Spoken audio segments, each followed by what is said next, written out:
Hey, what's up everyone? Morey Croson here, and today we're going to be going over the key sprinting fundamentals that make it so I can run over 20 miles per hour consistently, and we're going to start the video right now.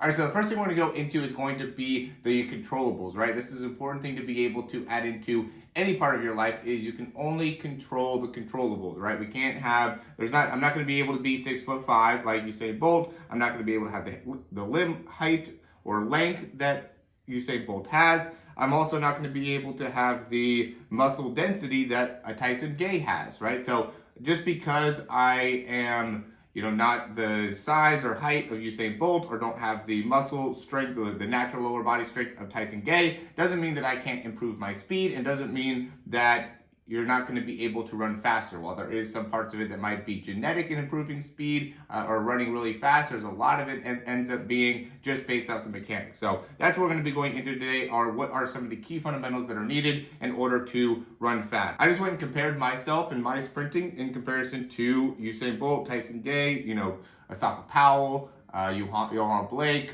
all of the top sprinters, and just saw what is a reoccurring theme, and am now just implementing that within my own sprinting form, and that's what we're going to go over as the key fundamentals here. So we can see here with my sprinting, and my left leg is not as good as my right leg. What stands out is being able to get really good extension in that foot out in front of you. And if you watch my videos in the past, you know how much I talk about the front side mechanics. And you can see here, like I'm trying to get more reach. This has been something that I've been really trying to focus on. And as I've been getting better at getting more extension, more flexible hamstrings, I've just been able to run faster. Right now, I'm consistently running about 20.4 to 20.8 miles per hour. I'm on a goal of trying to get to 22 before I have a track meet in July. If I'm able to do that, I should be able to run sub 10.5 in the 100 meter, and that ends up being the main goal here. So you can see that the extension out in front ends up being a main point to be able to improve on in order to really hit the ground with as much horizontal force as possible. This is the biggest thing that I see in people that send over breakdowns to me, and areas to improve within the sprinting form is going to be the ability to maintain proper front side mechanics. Most people are going with much more of a vertical force as their foot's hitting the ground, right? So they're going straight down like that, rather than being able to get much of a reach and then create horizontal force before hitting the ground. We can see that Usain Bolt is able to create a lot of horizontal force because of how much range of motion he has in the hamstrings and how well he's able to pull back behind. Another important thing ends up being the pullback that you're able to get in the arm. I think that this ends up being a direct correlation to posture, right? So if you're lacking the ability to maintain good posture, you're not going to be able to pull that hand back. The estimation is that this wants to be about 12 inches, that hand wants to be about 12 inches behind the hip, right? And that ends up being the goal. And if you can get to that position, you're essentially going to be able to have your elbow in a good spot, have your hand in a good spot, right? So it looks like I could maybe get my elbow up a little bit higher here.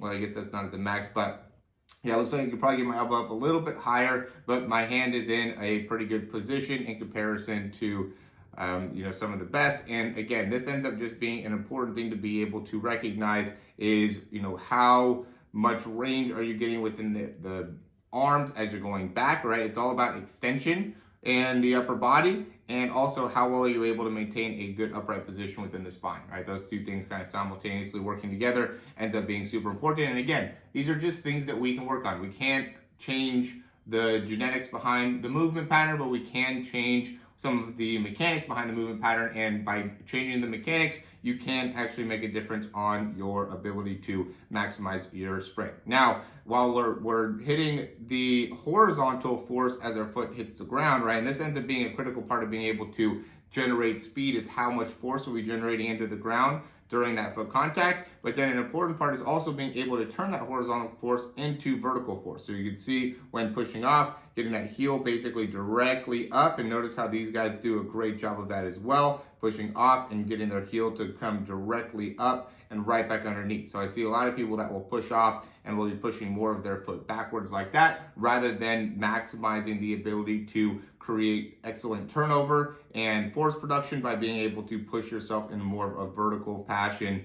as you're sprinting, and able to really again, maximize your turnover rate, right? Because what ends up happening is that if you push back too much here and end up getting your foot too high back up behind you, right, closer or above like the middle part of the butt, right, and really Usain Bolt is kind of close to that position, but that ends up making it so you're not able to turn over your legs as fast. I do see a lot of people that end up losing the position of their spine, where their spine starts kind of leaning forward, and when I see that happen, that foot ends up becoming above that mid-butt position or mid-glute position, and that ends up being another key mistake that will negatively impact your ability to run fast, right? And the ability to really push off with that vertical force and drive through has a direct correlation to your overall hip flexion and making it so you can get your hip into, or a knee hip into a position where then you could pull back underneath. And that ends up being really the fourth part here of being able to maximize the turnover, right? So the first one is the front side mechanics and being able to create that pull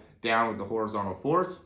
The second part ends up being the posture and the arms and being able to maximize your ability to maintain that. The third one is getting a good vertical push off to be able to really maximize turnover speed and being able to move your legs fast. And then also, what goes into that is, because the third one really branches off of the fourth one, is being able to push off and then being able to synchronize that with being able to then drive that knee up and through to be able to maximize the position of the knee angle. So it's important is being able to really come all the way through here with the mechanics and the leg to be able to get the knee to the same height as the hip to then be able to create the extension necessary to pull back down, right? So this is a very important point to be able to get to, is that 90-90 position within the legs to then be able to set yourself up to have the proper foot strike and front side mechanics as you're sprinting. So those are some of the top end speed mechanics fundamentals that I think are critical to help you in improving your speed. If you found this video helpful, go ahead and click that thumbs up down below. That really helps us out a ton. Subscribe to the channel if you haven't already, and have any questions, comments, recommendations, go ahead and leave those down below.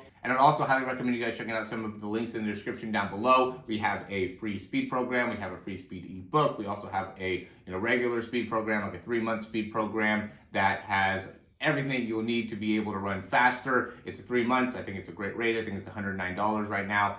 Go and check that out in the description. And then we also have more of like a personalized program. We have one that's like $97 for a month. That also comes with a lot of breakdowns as well. So, you can get $109 for 3 months with no breakdowns, or you can get $97 for 1 month that comes with a unlimited breakdowns, or you could also do custom programming as well. I really want to set you guys up to have as much of the resources necessary for you to be able to succeed. So if there's anything more that we could set up for you or help you out with, let us know. We'd be happy to do that. You can contact me with the email down below. So as always, guys, thanks for watching the videos. Talk to you soon.